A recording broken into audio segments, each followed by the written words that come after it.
Get this and get it straight. Crime is a sucker's road, and those who travel it wind up in the gut of the prison of the grave. There's no other end, but they never learn. Wrigley's Spearmint Chewing Gum, the refreshing, delicious treat that gives you chewing enjoyment, presents for your listening enjoyment Raymond Chandler's most famous character in The Adventures of Philip Marlowe.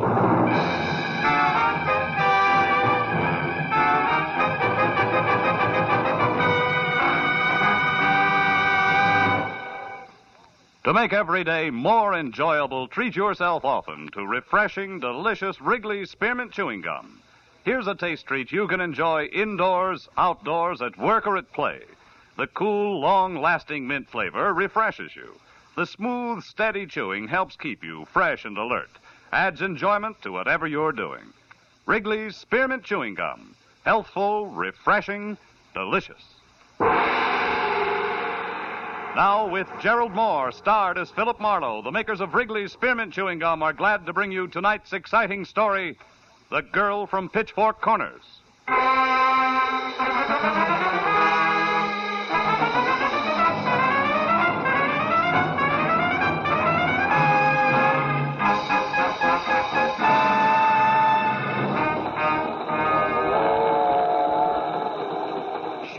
I'm sure what I'm saying. Do I look like I'm wearing blinkers? Now, for the third and last time, so I can go back to marking this form. Nobody's been in that seat, mister, since we left L.A. Nobody. You sure you got the right stall? Yeah. Car J, lower 12. You're J, upper 12, right? Right. Like rain. Well, that's life for you. Now, look, friend, let's go around again. His name is Latimer, Arnold Latimer. I don't know what he looks like, but he's supposed to be heading for San Francisco. Now, maybe you heard somebody call him, page him, something. Nobody called no one except that pool cue conductor with the brass buttons and the sandpaper voice. You checked him? Yeah, twice. Now, look, lower 12 is vacant as far as he's concerned, right? And no Arnold Lattimore in the club car, the diner either? Hey, now, wait a minute. Have you tried the washroom? Yeah, same story. Well, looks like your entry was scratched. Also looks like Glendale is where I get off. So long, pal. Good luck with the ponies. Hey, now, hold it. Don't tell me that Latimer bird is the only reason you're on this train. The one and only.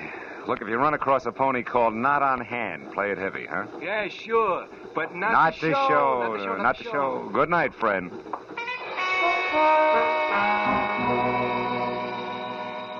I waited on the platform at Glendale until the chrome streamliner had glided out with car J, lower 12, still empty. Then I got a cab back to Union Station in L.A., picked up my own car, and headed for 1312 North Bronson Drive in Hollywood, and a woman I'd never seen named Donna Rollins.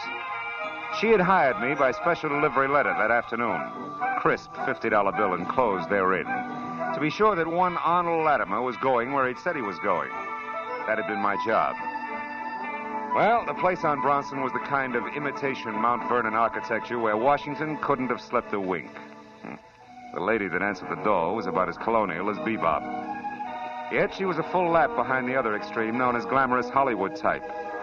Just a nice-looking anybody. With freckles, brown hair, and a soft bun, and dressed in a white blouse that didn't plunge an inch. Yes? What is it? Oh, I'm Philip Marlowe, Miss Rollins. I'm afraid you're entitled to some change. May I come in? Change? What do you mean, change? Your $50. It's a lot of money for a one-line report on a little man who wasn't there. Miss Rollins, did you hear me? Yes, Mr. Marlowe. I don't like to seem abrupt, but I'm very busy. Excuse me, please. You seem to have lost interest in Mr. Latimer in a hurry. You know, when you sent me the letter this afternoon... Please, Mr. Marlowe, there isn't time for talk. I've already told you I'm very busy. Good night. Okay, baby. Good night it is. I backed my nose off the front door knocker, chalked Donna Rollins off as another woman who had changed her jittery mind, and walked a dozen yards back to where I'd parked my car. The crisp $50 bill was still burning a hole in my pocket. When I was in behind the wheel, I was still worried about taking so much for so little, until I flicked my headlights on and the slash of white picked up something I hadn't expected. Donna Rollins, a coat thrown over her arm, her face stamped with fear, was running away from the house like it was going to blow up, headed for a taxicab parked close to a corner. I started my car to follow her, but I never made it, because a hot rod decided all at once to park in front of me. You big jerk! The adolescent climbed over his door and came toward me. He was strictly brash high school sophomore with dialogue to match. Of course, the cab was gone. Well, Pappy, nice going. Your bumpers pleated my twin pipes. Well, what do you calculate doing about it? If you were 5 years older and 5 inches taller, I'd pleat you, Pappy. Now come here. Oh, hey, let me go. Not until I speak my piece.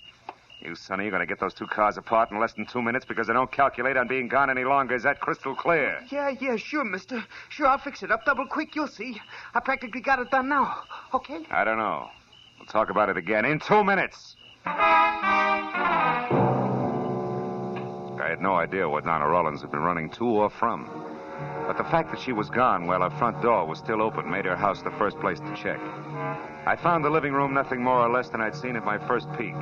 Plush, but empty. The bedroom beyond was the same. White satin drapes spilling onto a wall-to-wall jet black hook rug, and on the far side of the room, sprawled over an also white ottoman, a very beautiful blonde girl, very dead. She'd been shot twice in the back sometime in the last hour. And there was no identification in any of the pockets of the expensively tailored gabardine suit that she wore. In a handbag, the story was the same. Yeah, it looked like Donna had had good reason to run, but that I had a better one for calling the police. Or taking her messages. Hello? I want to talk to Donna. She isn't in. Message? Yeah, here's a message. I want you to find her and get her this to me, please. Hey, I can't hear you. Are you still there? Yeah. Now, hold on. Oh. His phone booth's leaked. Okay. Who are you? Friend of Donna's. You said you had a message. Yeah, so I did. But? But I think you're awful anxious, fella. Too anxious. Oh, now, wait a minute. Don't get touchy. I'm a friend, all right. Skip it, friend. Ah. Not a chance, Junior. Nevins, 1, 2, 1, 2. We may get together yet.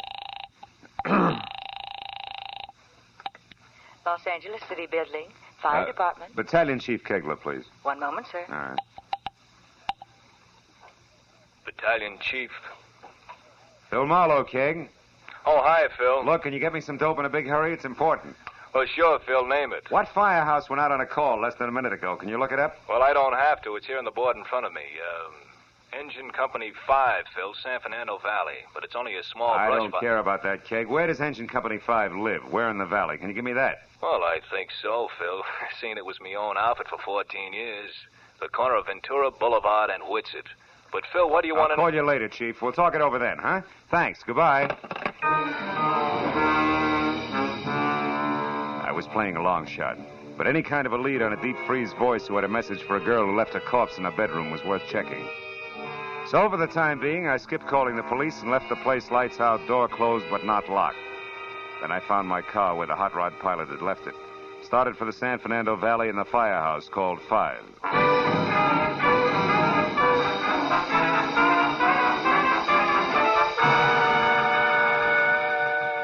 20 minutes later, when I was there and out of my car, I came face to face with my second break. The only payphone within a half block of the engine company was at an all-night open-air hot dog stand. And the attendant on hand, a girl with a kind of arched eyebrows that left her looking constantly surprised, had an A1 memory. I most certainly do remember the party you're talking of, mister, most certainly, and for two especially good reasons. Like what, honey? Like top and bottom, hair and shoes I referred to. Oh. The former, red, like this ketchup here, and the latter, suede and yellow, no less. And Hey, he was Bessie. Yeah, excuse me. Yeah, sure. Well, let's be Chris. Hot dogs, Bessie. You pick it with your own dainty fingers. Yeah, with my own dainty fingers. Really, Chris, you say the same thing every night. It gets to be very Bessie. unpacked. Bessie, pardon me, dear, but this counts. Do you know who this redhead in yellow suede shoes is? His name? Oh, no, I never saw him before. Oh, fine. Well, thanks, baby. Oh, don't mention it. By the by, I do know where he went, if that means anything. Baby, it means a lot. Where? Tell me. With the Old Mexico Club here in Studio City. He works there or something. Anyhow, I know he made a call to Herbert Ring, the gambling big shot, and called him boss. And Ring runs that place. Thanks, sweetheart. So Here's 10 for your trouble. Bye, Chris, and you old hat. Thanks. Goodbye.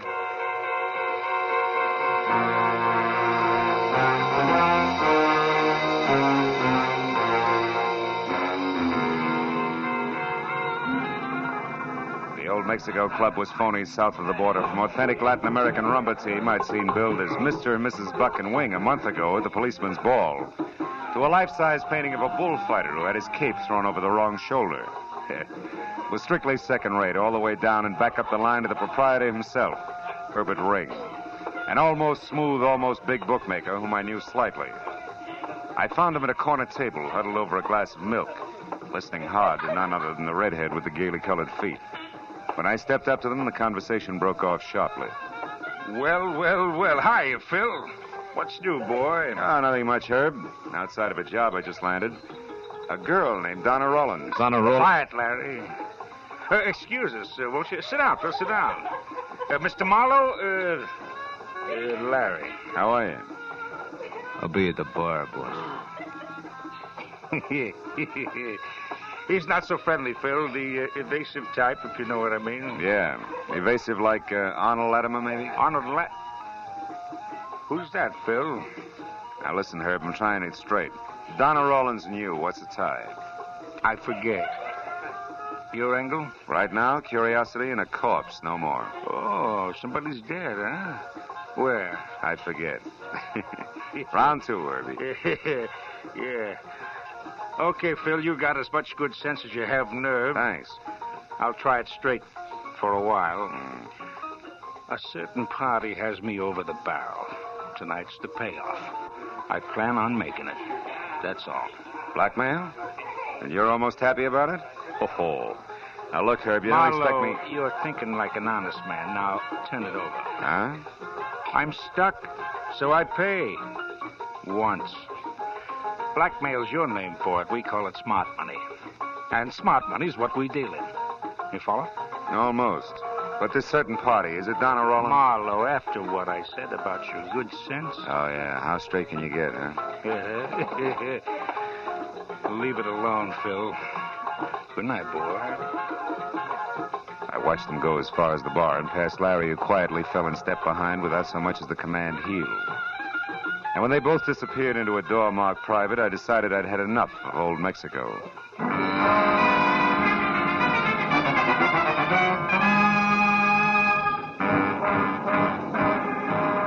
got out to my car and pointed it back for Donna Rollins' place for the only reason left. I didn't know where else to go.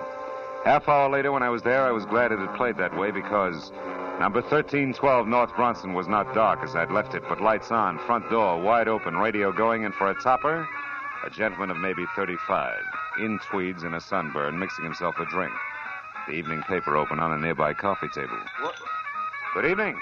Oh, you startled me. You a friend of Donna's? Yeah. She in? No, she... Say, who are you? You barge in here, close the door, make yourself... I told you I'm a friend of Donna's. Oh? That's odd. So am I. A steady boyfriend. Shall we try again? All right, the name's Marlowe. I'm a private detective working for Donna. Oh, Donna hired a private detective? Why? What's wrong? Take it easy, Mr... Sattler, Doug Sattler. Now, please, now, Mr. Marlowe, come to the point. I had a date with Donna. Yeah, well, from the way she left here, I don't think she's going to keep it. Why not? Why shouldn't she? Well, for one thing, if you don't know already, there's a body in the bedroom there. Somebody's dead in there? Yeah, very dead. Mm-hmm. Let's have a look, huh? Maybe somebody you can identify. It's a woman, Mr. Sattler, a blonde. She was shot. Well, who is it, Sattler? Friend of Donna's? Oh. It's Donna.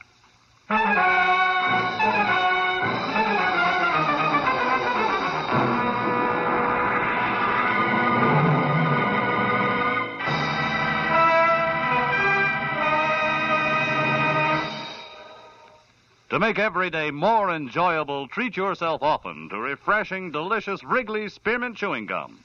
The lively, full-bodied, real mint flavor cools your mouth, moistens your throat, freshens your taste. And the chewing itself gives you a little lift, helps you keep going at your best. So for real chewing enjoyment that's refreshing and long-lasting, always keep Wrigley's Spearmint Chewing Gum handy. Healthful, delicious Wrigley's Spearmint Gum will make every day more enjoyable. Now with our star, Gerald Moore, the second act of Philip Marlowe and tonight's exciting story, The Girl from Pitchfork Corners.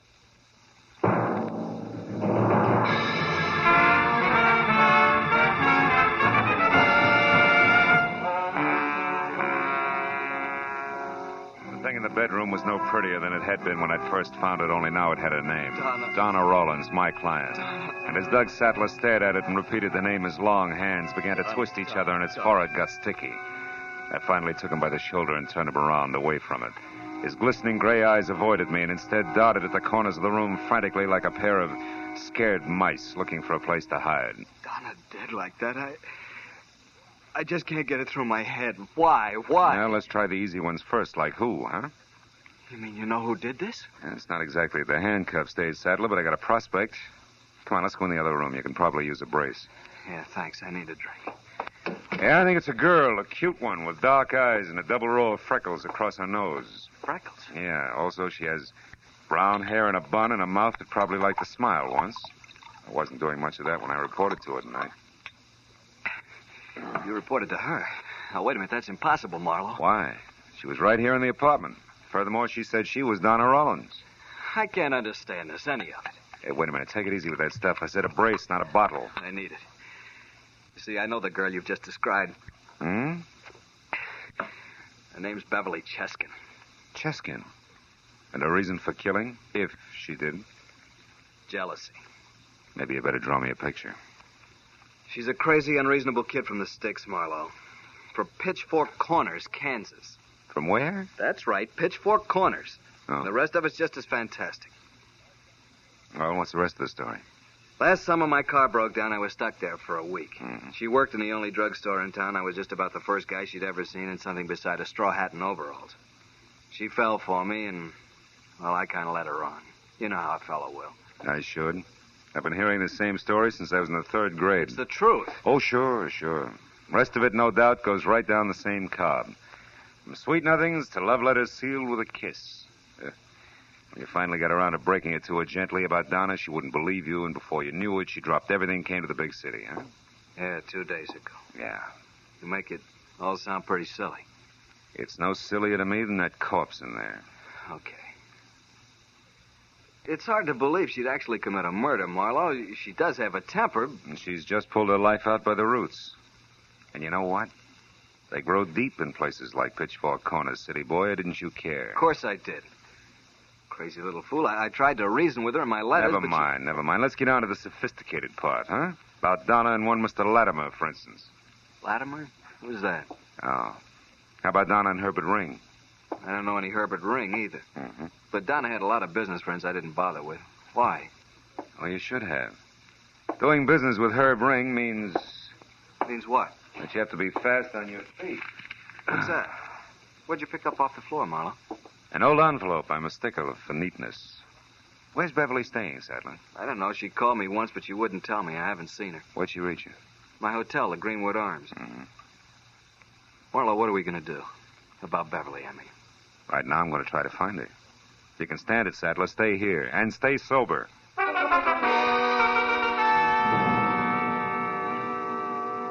The crumpled envelope I'd found that didn't belong on Donna's floor had come from the Sunflower Motor Court. Qualified as a lead only because the name might appeal to a sentimental Kansan a long way from home. Well, it took the night man at the place 5 fumbling minutes to discover that Beverly Cheskin actually was registered. 5 more to remember that she'd got a call just before I showed up. Had left in a big hurry and had crossed the street towards Sam's, which was a U-Drive car lot done in tired green. So was Sam. Sorry, Sonny, but you're out of luck. Ain't a buggy left on the lot. Them 2 out there laid up. I don't want a car, Sam. I got my own across the street. I'm looking for a girl. What you doing it in here for? Because her name is Beverly Cheskin. Beverly? Well, say now. Ain't this a coincidence? Is it? Pretty little thing by that name was just saying. Freckles and all. Don't see Freckles out here much. Made me kind of homesick. Yeah, I'll bet. Did she rent a car from you? Oh, sure did. Brand new Nash, last one. Oh? Darn near didn't give it to her. She's mighty keyed up, you see. Figured the L.A. traffic had put the wild on her till I found out it was love. Love?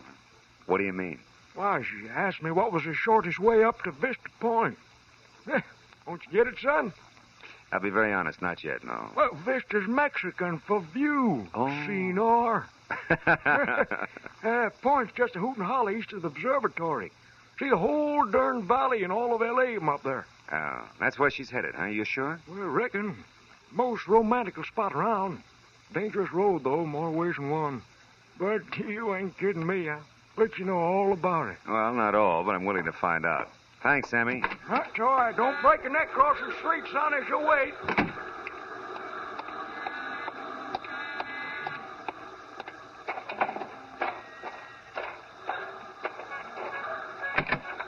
Leave that heap right where it's set, Shamus. We won't be needing it. I won't take your word for it, Larry. You'd better. Mr. Ring wants you and me to have a nice talk. Tell him we have nothing in common. He knows different. The name Arnold Latimer, for instance. Sorry, some other time I got a date. Come here, you. Said we're gonna talk, Mr. Cool Cucumber. If I have to warm you up to it the hard way, it's okay with me. You know, Larry, there's something wrong with a guy who'll wear yellow suede shoes like those. He must be slow in his reflexes. Imagine I'll be seeing you.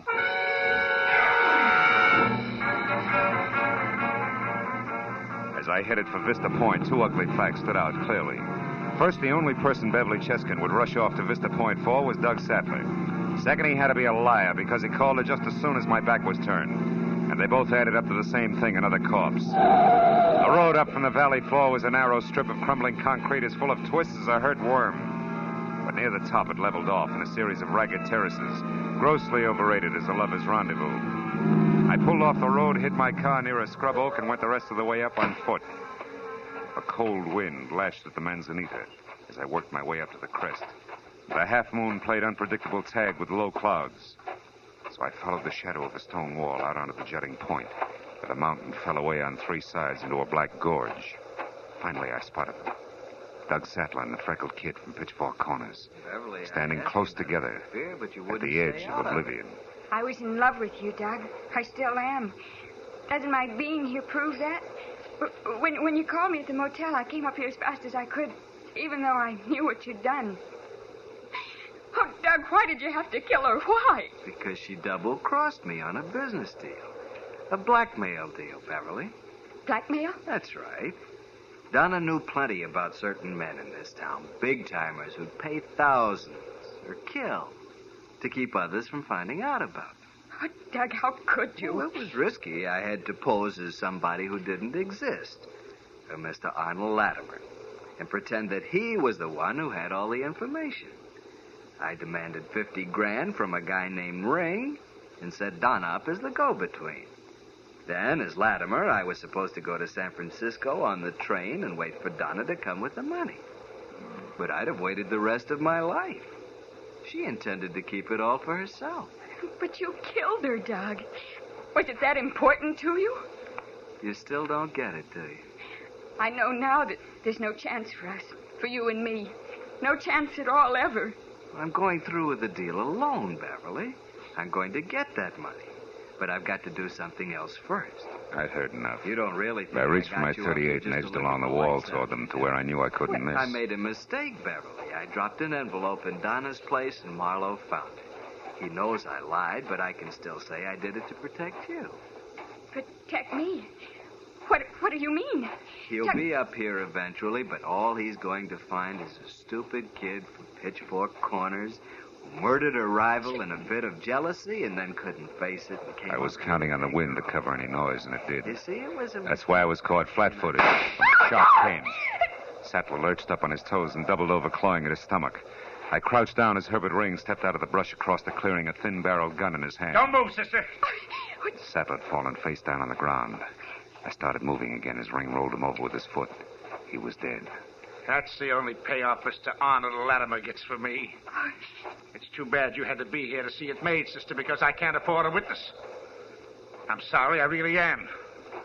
But it's no worse than he was going to do to you. Ring! Duck Beverly! Let that gun lay, Ring. Don't reach for it. Just relax. And Larry, that louse, he was supposed to... Yeah, it's a little late for tips, Herb.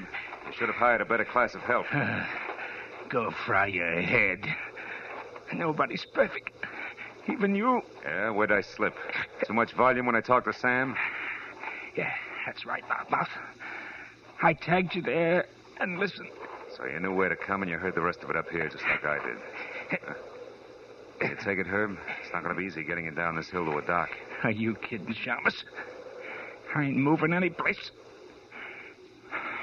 If you know any pretty words, go say 'em to the lady. She's the one who needs 'em. They'll go over big in Pitchfork.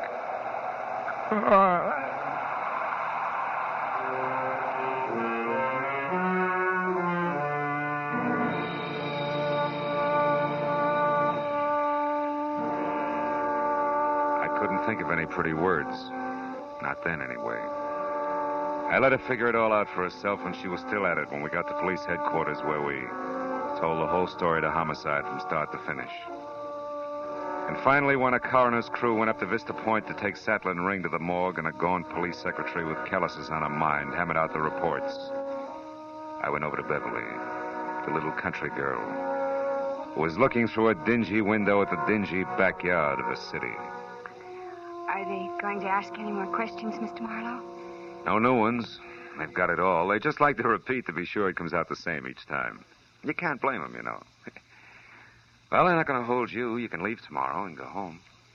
Yes, I know, but I'm not going back. I'm going to stay here in Los Angeles. Be sure, baby. It's a big place, lots of people. Awful lot of people. Not if you think about them one at a time. Yeah. Say, Marlowe, you can go now if you want. But we'd like to talk to you again, Miss Chesson. Will you come in, please? Oh, yes, sir. Well, good night, Phil. Can I call you one of these days? You better. Starting tomorrow.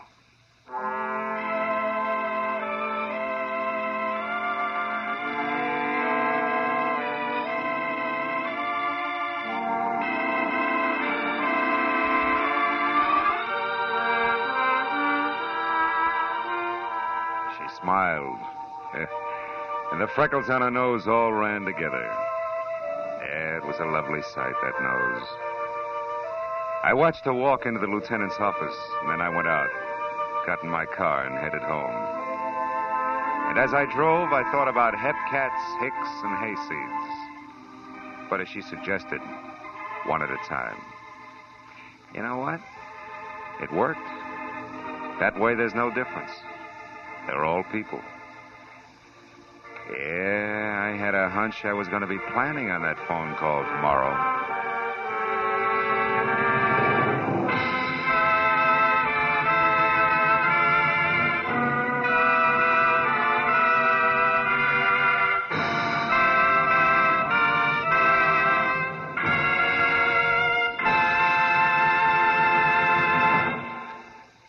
Remember, friends, to make every day more enjoyable, treat yourself often to refreshing, delicious Wrigley's Spearmint Chewing Gum.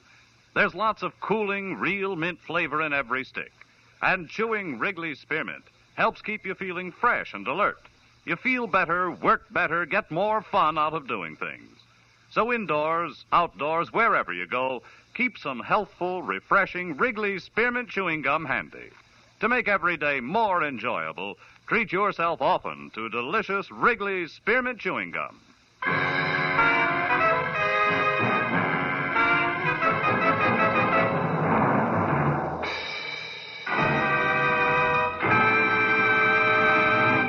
The Adventures of Philip Marlowe, presented by Wrigley's Spearmint Gum, bring you Raymond Chandler's most famous character and star, Gerald Moore. Philip Marlowe is produced and directed by Norman McDonnell and written for radio by Robert Mitchell and Gene Levitt. Featured in the cast were Sammy Hill, Peter Leeds, Wally Mayer, Hugh Thomas, Anthony Barrett, Vivi Janis, and Harry Bartell. Special music is composed and conducted by Richard Arant. The makers of Wrigley's Spearmint Chewing Gum hope you enjoyed tonight's Adventures of Philip Marlowe and that you're enjoying Wrigley's Spearmint Gum every day. We invite you to be with us next week when Philip Marlowe says... This time I spent the night in an ancient Spanish castle with an overworked count guarding a tomb. A caretaker with blood on his mind and a 7-footer called Peter the Cruel, which was one thing. The other was worse.